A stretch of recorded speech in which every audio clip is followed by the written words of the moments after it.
Hey guys, tonight we're peeling back the velvet curtain on a fairy tale you thought you knew, Sleeping Beauty. Picture this, a moonlit castle, silent as the grave, vines crawling up ancient stone, and somewhere inside, a girl lies impossibly still, as if time itself has forgotten her. But what if I told you that the real Sleeping Beauty isn't just about a nap gone wrong, or a prince's chaste kiss? No, the truth is a lot darker, a little weirder, and honestly, you probably won't survive this story with your childhood innocence intact. So, before you get comfortable, take a moment to like the video and subscribe, but only if you genuinely enjoy what I do here. And hey, drop your location and local time in the comments. I love seeing where you're all listening from. Now dim the lights, maybe turn on a fan for that soft background hum, and let's ease into tonight's journey together. You tiptoe through the dust of centuries, and the first thing you notice is how the story of Sleeping Beauty didn't start with a Disney princess, or even with the Brothers Grimm. No, you're wading into the shadowy marshes of medieval Europe, where fairy tales were more like cautionary horror stories told around smoky hearths. The earliest known version? It's not called Sleeping Beauty at all. You find yourself in Italy around the year 1634, flipping through Giambattista Basile's Sun, Moon, and Talia. And let's be real, if you thought spinning wheels were dangerous, you haven't met Talia's fate yet. In Basile's tale, Talia is doomed not by a wicked fairy, but by a prophecy. A splinter of flax will send her into a death-like sleep. Her father, in a move that's basically the medieval version of bubble wrapping your kid, bans all flax and spinning from the castle. Spoiler, it doesn't work. Talia pricks her finger, collapses, and her father, unable to wake her, abandons her in the palace, locked away like a forgotten secret. Historians still argue whether this abandonment was meant to symbolize parental fear or just a really bad case of medieval problem solving. Here's your first quirky tidbit. In some oral versions, it's not even flax, but a sliver of hemp or even a poisoned thorn. Apparently, the only thing scarier to medieval parents than puberty was household textiles. And if you're picturing a gentle, enchanted sleep, think again. The original stories didn't shy away from the idea that Talia's body was left to rot, undisturbed for years. Imagine being the castle cleaning crew assigned to that wing.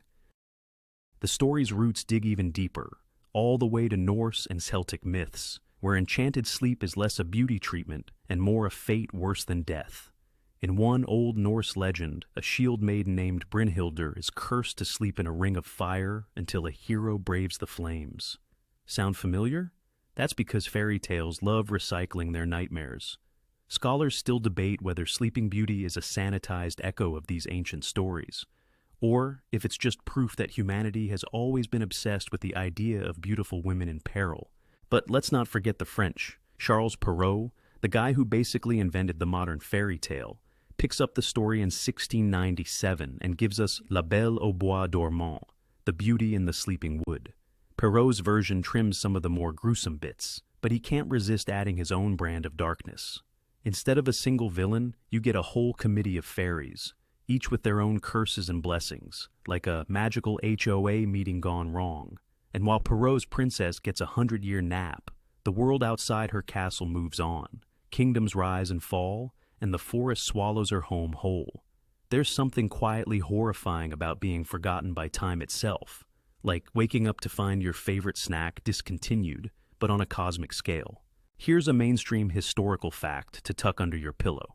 Fairy tales in the 17th century weren't meant for kids. They were cautionary tales for adults, packed with warnings about fate, disobedience, and the dangers lurking in everyday life. The idea of a happily ever after was more of a punchline than a promise. So, if you're waiting for Prince Charming to show up, maybe keep one eye open. Now, as you wander through these early versions, you start to notice a pattern. The deeper you go, the less the story is about love, and the more it's about loss, fate, and the terrifying powerlessness of being asleep while the world changes around you. It's the ultimate horror, being present but invisible, alive but unable to act, like when you're stuck in a Zoom meeting with your mic muted and your camera off. Only, with more curses and fewer spreadsheets. And yet, Even as the details shift from flax to thorns, from Italian palaces to French forests, the core of the story stays the same. A young woman trapped by forces beyond her control, waiting for something, or someone, to break the spell. It's a theme that echoes through centuries, whispered by grandmothers and scribbled in the margins of old manuscripts.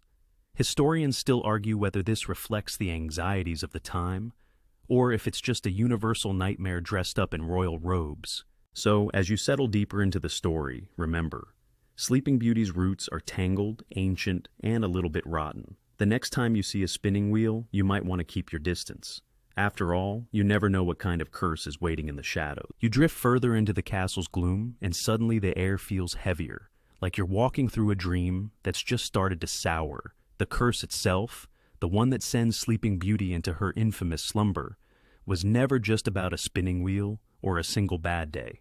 No, the curse is a messy cocktail of jealousy, revenge, and medieval logic that would make even your most dramatic group chat look tame. Let's talk motives. In the sanitized versions you grew up with, the villain is a fairy who didn't get invited to the baby shower, rude but hardly apocalyptic. But in the older stories, the grudge runs deeper. In Perrault's telling, it's the old fairy, overlooked and ignored, who crashes the party and drops the mother of all curses. Historians still argue whether this was a dig at the dangers of snubbing your elders, or just a clever way to explain why you should always double-check the guest list. Either way, you can't help but picture an ancient fairy, arms crossed, muttering, "Fine, I'll show them a party trick they'll never forget." Here's a quirky detail. In some lesser-known French and German variants, the curse isn't even about a spinning wheel. It's a punishment for breaking taboos, like opening a forbidden door or eating a mysterious fruit. Apparently, medieval storytellers had a real thing for "don't touch that" as a plot device. And while you might laugh at the idea of a princess being taken down by a rogue apple or a locked closet, remember that in those days, curiosity was basically a capital crime. You'd think they'd never heard of Google. But the real horror isn't just the curse. It's what sleep meant to people back then. Forget the dainty, peaceful napping you see in movies. In medieval Europe, sleep was a terrifying, mysterious state, closer to death than rest. People believed your soul wandered while you slept, leaving your body vulnerable to spirits, curses, and, if you were unlucky, the odd nocturnal rodent. Some even thought that sleeping too long could kill you, or worse, let something else slip inside and take your place. It's enough to make you rethink that Sunday afternoon nap. Mainstream historical fact incoming. The line between sleep and death was so blurry in the Middle Ages that sleeping was often used as a euphemism for dying. If you ever wondered why so many fairy tales involve enchanted sleep, it's because people genuinely believed you could get stuck between worlds, neither alive nor dead, just paused, kind of like your Wi-Fi during a thunderstorm. And then there's the question of time. In most versions, the curse is set for 100 years, long enough for everyone who knew the princess to die off, for the world to move on, for the past to become legend. It's a punishment not just for her, but for everyone around her. Imagine falling asleep at a sleepover and waking up to find your friend's great-great-grandkids playing Fortnite in the living room. Historians still debate whether the 100-year nap was meant as a metaphor for generational trauma, or just a way to clear the narrative decks for a fresh start. But let's not forget the castle itself. In some stories, the curse doesn't just knock out the princess, it puts the entire court to sleep.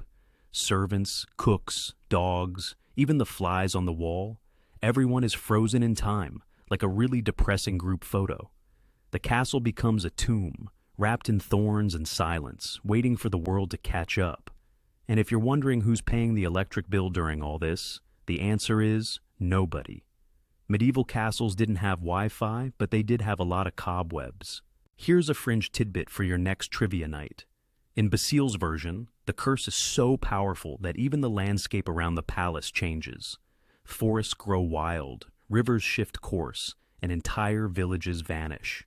It's as if the world itself is trying to erase the memory of what happened. Some folklorists think this reflects a deep fear of being forgotten, of slipping through the cracks of history while everyone else moves on.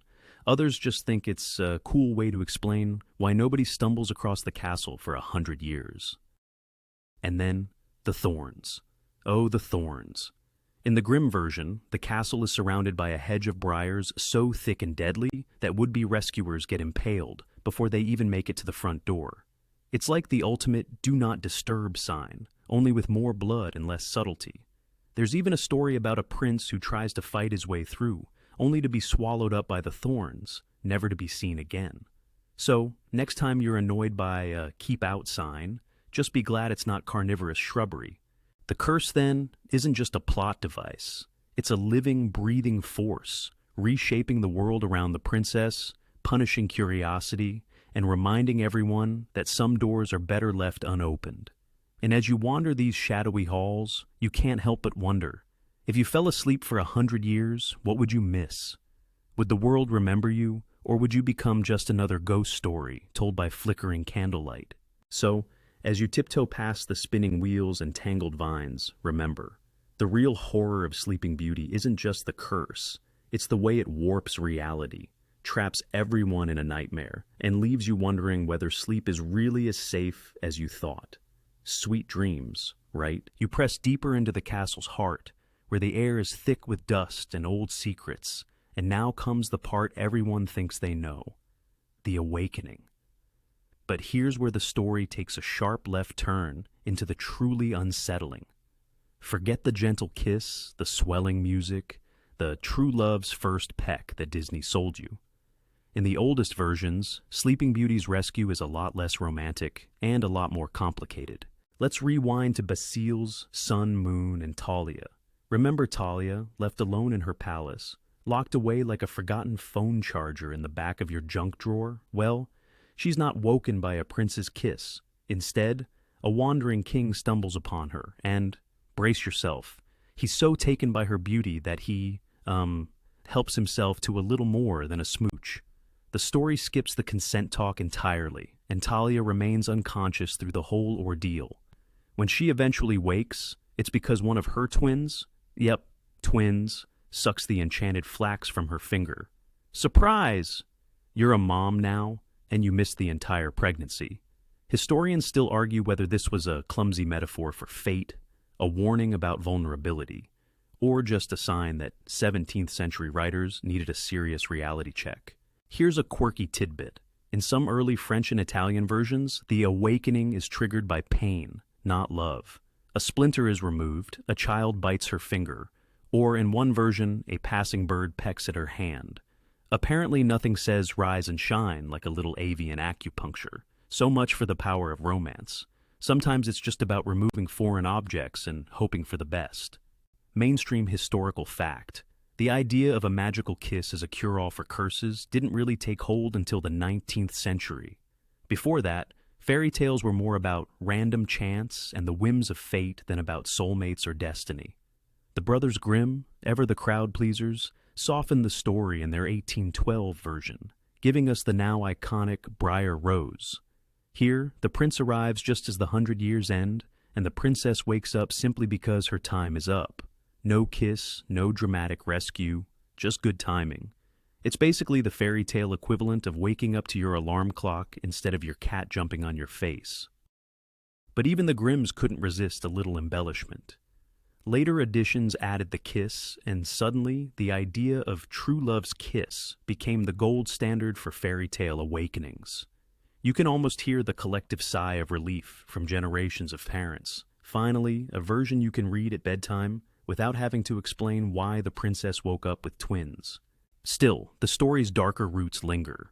In some oral traditions, the princess wakes to find her world completely changed.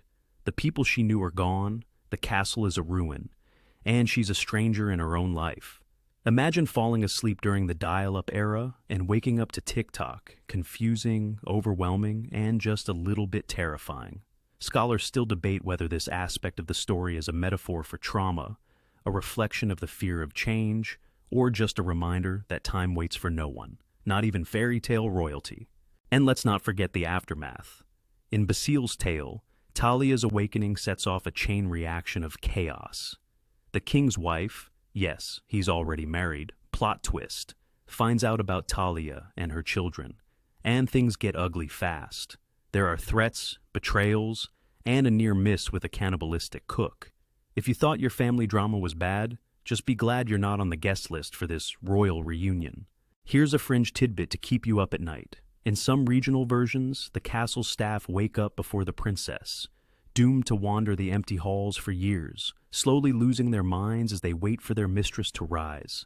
It's like the world's worst customer service shift, with no end in sight.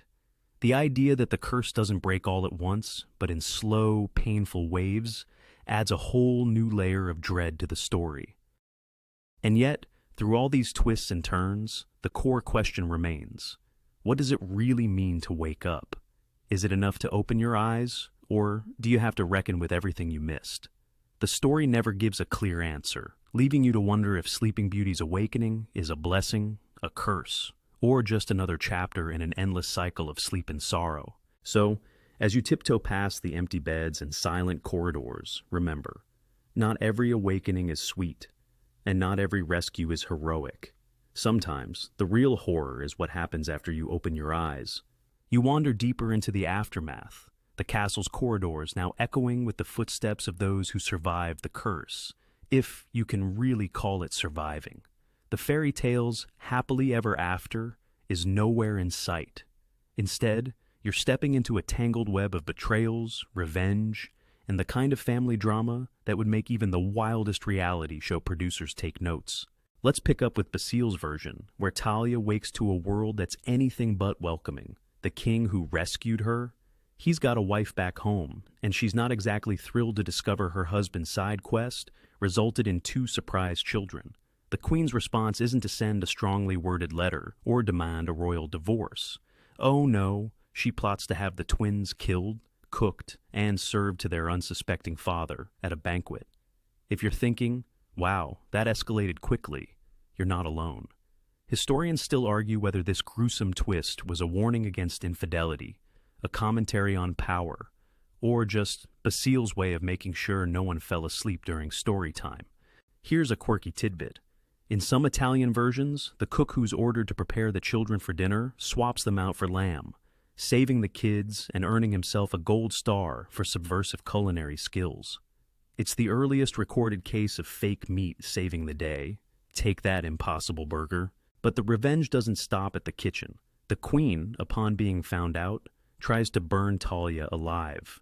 The king intervenes at the last minute, and the queen ends up facing a fate straight out of a medieval horror movie.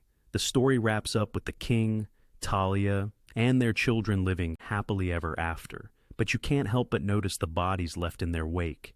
It's the kind of happy ending that makes you double-check the locks before you go to bed. Mainstream historical fact. Fairy tales often served as cautionary tales about the dangers of court politics, jealousy, and ambition. In societies where royal intrigue could mean the difference between a crown and a coffin, stories like Sleeping Beauty were less about romance and more about survival. The Grimm brothers, ever the editors, trimmed away some of the bloodier bits, but even their Briar Rose hints at the dangers lurking beneath the surface.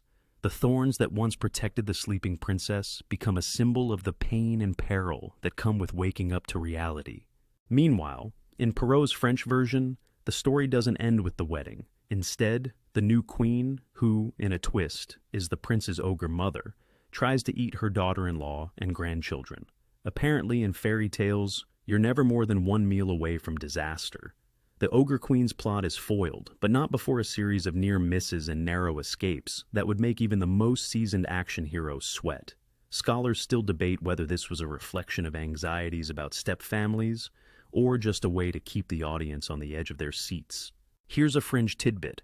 In some lesser-known versions, the castle staff, who've been asleep for a century, wake up to find themselves obsolete. The world has moved on, their skills are outdated, and their friends are long gone.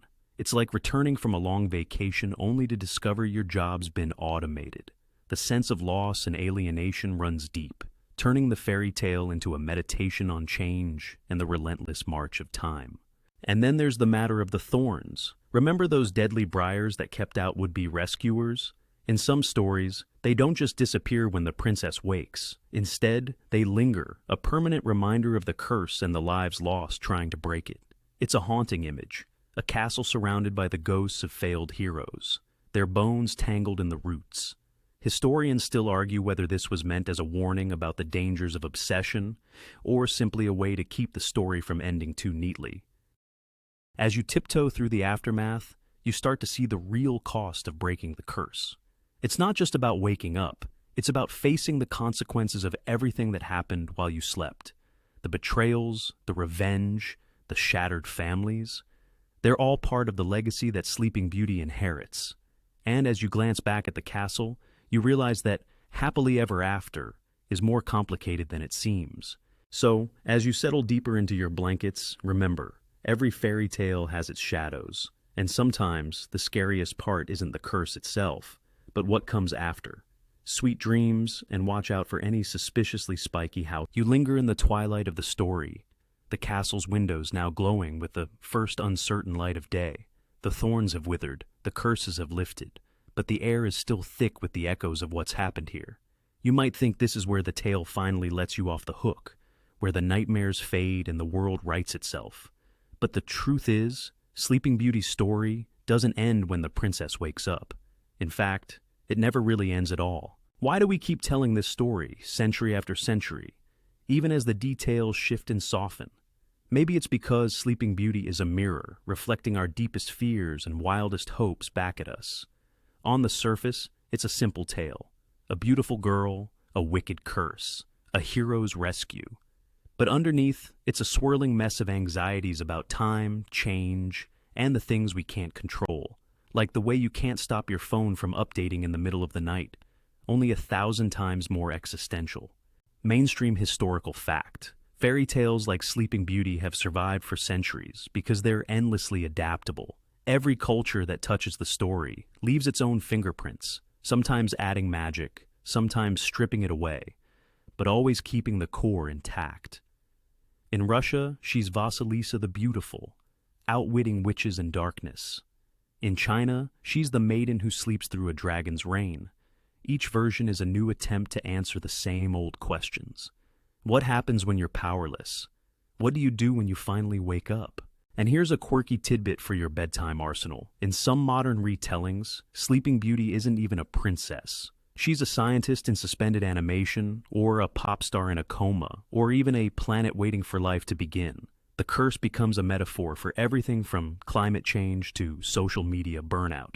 Historians and critics still argue whether these updates honor the original spirit or just use its bones to tell new kinds of horror stories.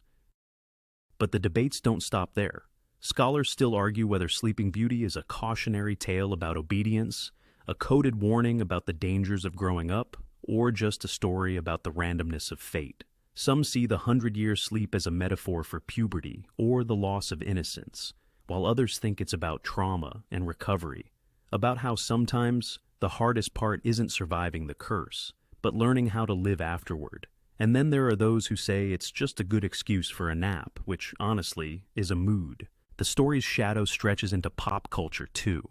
You see it in movies, TV shows, and even memes. The image of a girl asleep, waiting for something or someone to change her life. Sometimes she's helpless, sometimes she's secretly powerful, but she's always at the center of a storm she didn't choose. And every time you hear the story, you're invited to ask, what would you do if you were the one asleep? Would you fight the curse or wait for rescue? Would you wake up angry or grateful or just really, really confused? Here's a fringe tidbit. Some psychologists argue that our fascination with Sleeping Beauty is rooted in our fear of missing out. FOMO, but make it medieval. The idea of sleeping through your own life, of waking up to find everything changed, hits a nerve that's as old as humanity. Maybe that's why the story keeps coming back, in new forms and new disguises, always asking the same uncomfortable questions. So, as you lie there in the hush of your own room, the world outside ticking on, you realize that Sleeping Beauty isn't just a fairy tale. It's a warning, a wish, and a riddle, all wrapped up in one. It's about the things that happen while we're not paying attention, the dangers of waiting too long, and the hope that, even after 100 years, it's not too late to wake up and start again. And now, as the story's echoes fade, let's wind down together. You settle back, letting the last traces of the tale drift away like mist in the morning sun. The castle shadows soften, the thorns recede, and the air grows gentle and warm. It's just you now, breathing slow and deep, the world outside your window quieting, as if it too is ready for sleep. Let your muscles relax one by one, from your forehead to your toes. Picture the castle, no longer haunted, but peaceful, a place where the past can finally rest. The princess, no longer trapped by curses or time, stretches and smiles, stepping into a new day with no more shadows at her heels. The ghosts of old fears slip away, replaced by the soft hush of possibility. Maybe you're thinking about the strange, winding path this story took, how it twisted through darkness and light, through centuries of retellings and reimaginings. Maybe you're just feeling grateful for the comfort of your own bed, the familiar weight of your blankets, the steady rhythm of your breath. Let those thoughts drift, gentle and slow, like leaves floating down a lazy stream. Tonight, as you close your eyes, remember that every story, no matter how frightening or strange, can lead you back to safety, to warmth, to the quiet hope of a new beginning. You're safe here. The world can wait. Let yourself rest, knowing that even the most haunted castles can become places of peace. Good night, dreamer. End of script. Sweet dreams.